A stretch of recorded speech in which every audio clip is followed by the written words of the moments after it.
Guys അങ്ങനെ കൂലി കണ്ടിരിക്കുകയാണ്.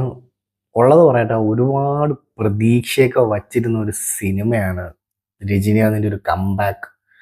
അല്ലെങ്കിൽ തമിഴിലൊരു കുറേ നാളെ നല്ലൊരു പടം കണ്ടിട്ടെന്നും വച്ച് ഫസ്റ്റ് ഷോ രാവിലെ പോയി കണ്ട സിനിമയാണ്.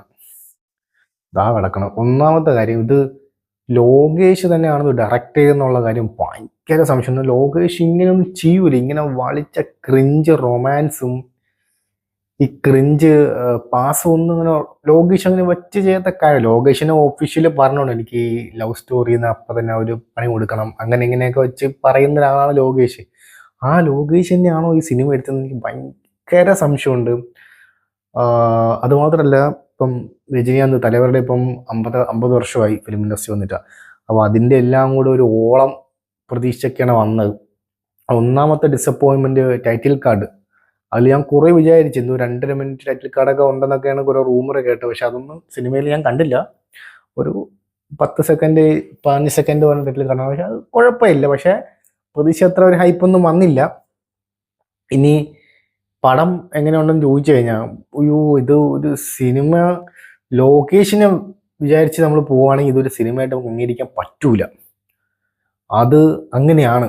നമുക്കറിയാം രജനീകാന്തിൻ്റെയൊക്കെ സ്വാഗ് എങ്ങനത്തെ ആണെന്നുള്ള കാര്യം. ഫോർ എക്സാമ്പിൾ ജയിലറിൽ അങ്ങേരെ നടത്തവും നോട്ടവും എല്ലാം BGM സ്കോർ വെച്ച് ഹൈപ്പ് കയറി അങ്ങനെ കൊണ്ട് പറ്റുന്ന പരിപാടി അതാണ് എന്ന് തെളിയിച്ചൊരു സിനിമയാണ് ജയിലർ.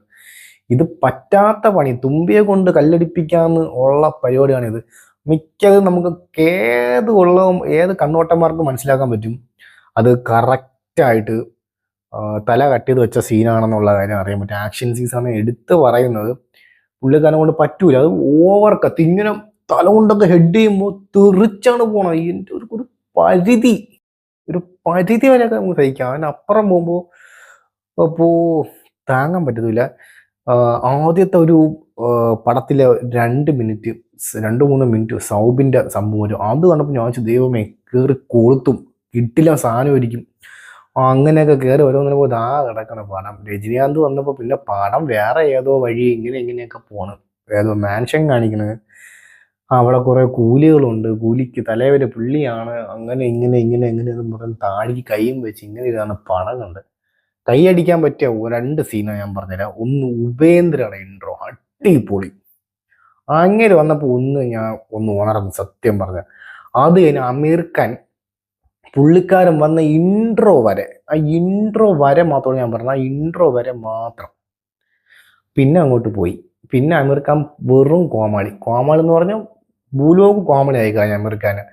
അല്ലെങ്കിൽ അമീർ ഖാൻ ആ ഒരു ഹെഡ് വെയിറ്റ്, നമ്മളെ സൂര്യക്ക് കൊടുത്ത ഒരു പവർ ഉണ്ടല്ലോ, ആ ഒരു പവർ കൊടുത്തിട്ടില്ല.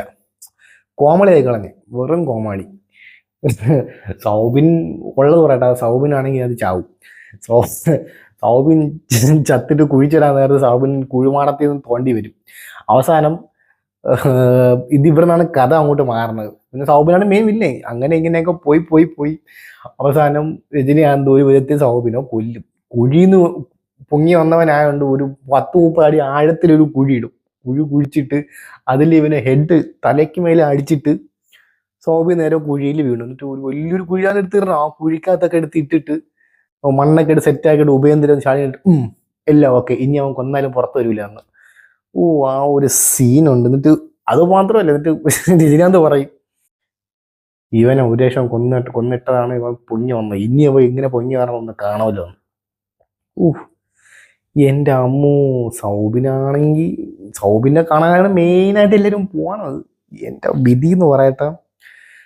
സൗബിനെ ആദ്യത്തെ ഒരു 3 മിനിറ്റ് സൗബിൻ കയറി കൊളുത്തുമെന്ന് വിചാരിച്ചാണ്. അവസാനം സൗബിൻ അങ്ങേറി ചെയ്യാൻ പറ്റുന്ന അത്ര പുള്ളി ചെയ്തിട്ടുണ്ട്. പക്ഷെ ഈ പടത്തിൽ അത് വന്നിട്ടില്ല സത്യം പറഞ്ഞു കഴിഞ്ഞാൽ.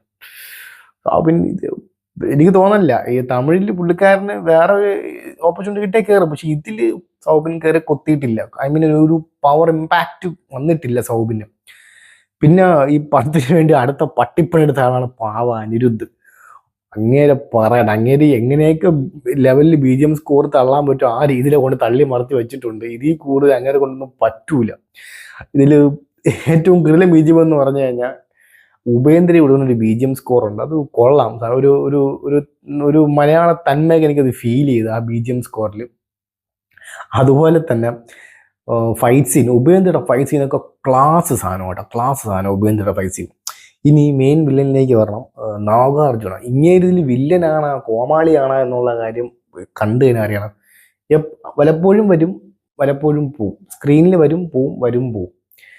എന്തിനാണ് കാണിക്കണമെന്ന് അറിഞ്ഞുകൊണ്ട്, പക്ഷെ എല്ലാം അറിയുന്നതാനും. അത് എന്ത്, ഒന്നാമത്തെ കാര്യം പുള്ളിയുടെ ഒരു ബോഡി ലാംഗ്വേജ്, ഒരു പ്രോപ്പർ വില്ലൻ ഫിറ്റ് ആയിട്ടുള്ള ഒരു ഇതിന് ഈ ഒരു ക്യാരക്ടറിന് ചേരുന്ന ഒരു സംഭവം അല്ലായിരുന്നു. ഭയങ്കര ശോഭമായിരുന്നു. ഒരു വില്ലനായിട്ട് ചെയ്യാൻ പറ്റുന്ന ഒരു റോള് ആണെന്ന് എനിക്ക് തോന്നിയതേ ഇല്ല, ഒട്ടും തോന്നിയില്ല. പുള്ളിക്കാരൻ്റെ നാഗാർജുൻ്റെ ക്യാരക്ടർ. അത് പിന്നെ സത്യരാജ് കുഴപ്പമില്ല, അങ്ങനെ ഇങ്ങനെ വന്നിട്ടൊക്കെ പോയെന്ന് പറയാം. പിന്നെ ഒരു ഫീമെയിൽ ക്യാരക്ടർ എടുത്തു പറയണം. പുള്ളിക്കാരുടെ പേര് വന്നിട്ട് റെച്ചിയാറാണ്. എൻ്റെ അമ്മോ, അത് ഇപ്പം പറഞ്ഞുതരാം.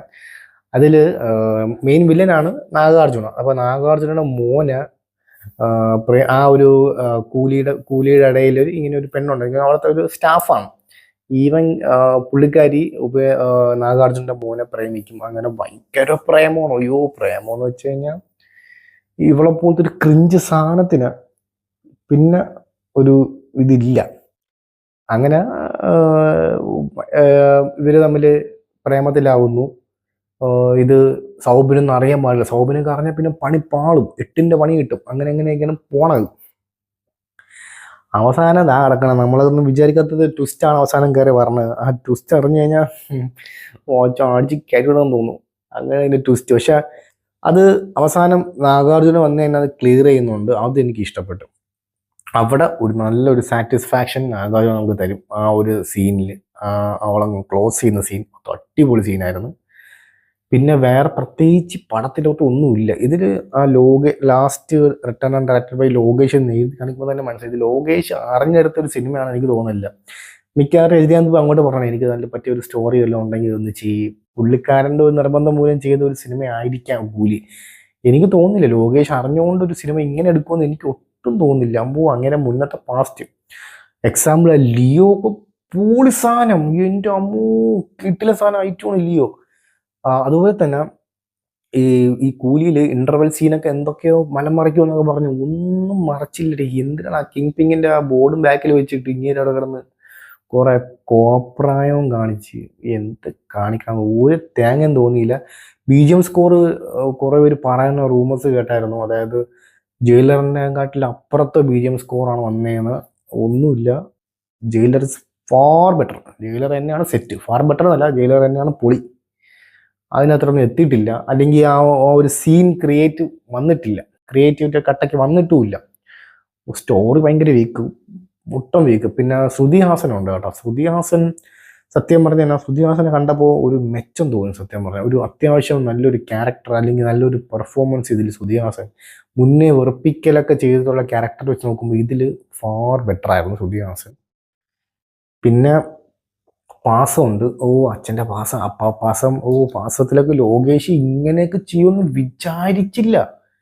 2025 ഇത്ര നല്ല നല്ല ഡയറക്ടർമാരുടെ പണമാണ് പാളീസാവണത്. ഇതിൽ ലോകേഷും കൂടെ ലിസ്റ്റിൽ കയറി എന്നുള്ള കാര്യത്തിന് യാതൊരു സംശയവും വേണ്ട. അതുപോലെ തന്നെ ഈ പടത്തിന് വേണ്ടി ലോകേഷ് 2 വർഷം മെനക്കെട്ടു എന്ന് പറഞ്ഞു. ആ മെനക്കെട്ടൊന്നും ഇതിൽ വന്നാൽ എനിക്ക് തോന്നിയില്ല, ഒന്നും തോന്നിയില്ല. എന്ത് തേങ്ങയാണ് ഈ പടത്തിൽ 2 വർഷം കൊണ്ട് വന്നതെന്ന് വെച്ച് കഴിഞ്ഞാൽ ഒന്നും എനിക്ക് ഫീൽ ചെയ്തില്ല. ഇതൊക്കെ വെച്ച് നോക്കുമ്പോൾ ലിയോയിലെ ടൈറ്റിൽ കാർഡൊക്കെ പൊളി, അന്യ സാധനം. ഇതിലൊരു പക്ക ഒരു ഫീൽ വന്നില്ല. പിന്നെ ആ ഫാൻസിൻ്റെ ആ ഒരു ഫസ്റ്റ് ഷോ കാണുമ്പോൾ ഒരു ആംബിയൻസ് മാത്രം. പക്ഷെ നമ്മൾ ആ ലിയോ ടൈറ്റിൽ കാർഡ് എപ്പം നമ്മൾ റീൽസ് കാണുമ്പോൾ ഒന്ന് സ്വൈപ്പ് ചെയ്ത് പോയാൽ നമ്മൾ വീണ്ടും ഇരുന്ന് കാണും. അതൊരു കിട്ടില്ല സാധനം, ഒരു ഓറ ക്രിയേറ്റ് ചെയ്ത ഒരു സാധനമാണ് ആ ടൈറ്റിൽ കാർഡ്. പക്ഷെ ഇതിൽ ഞാൻ പ്രതീക്ഷിച്ചില്ല, പടം പോയി. ഒന്നും പറയില്ല. നിങ്ങൾ തിയേറ്ററിൽ പോയി കണ്ടിട്ട് നിങ്ങളുടെ അഭിപ്രായങ്ങൾ എന്നാ തോന്നുന്നു വെച്ച് കഴിഞ്ഞാൽ നിങ്ങൾ കമൻറ്റ് ചെയ്യും. എനിക്ക് വേറെ ഒന്നും പറയില്ല പടത്തിനെ പറ്റി. ലോകേഷ് എന്നാ പണി വച്ച്. ശരി എന്നാ.